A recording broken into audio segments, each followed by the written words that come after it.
I have the honor today of welcoming to London this great assembly of delegates of the United Nations.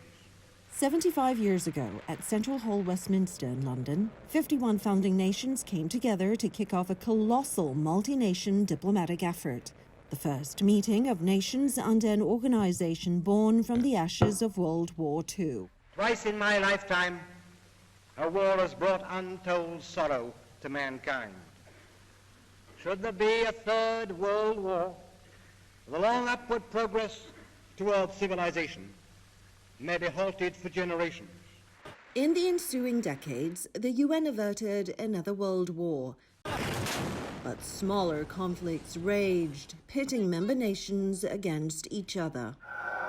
The Cold War gripped much of the second half of the 20th century.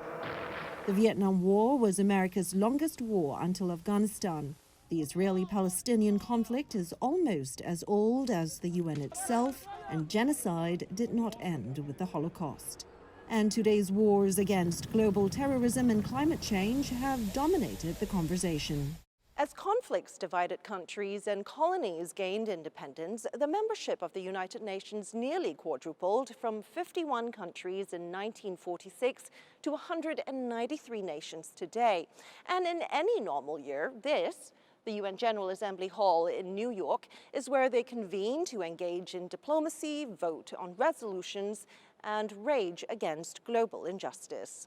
But for some 10 months, the UN and its member nations have faced a pandemic that has brought much of the world to a virtual standstill and international diplomacy onto a virtual format. The UK was absolutely critical in the constellation of the United Nations. A pandemic, an emergency everybody's dealing with in different ways across the world, which, from what I see in the media, has hurt the UK particularly badly.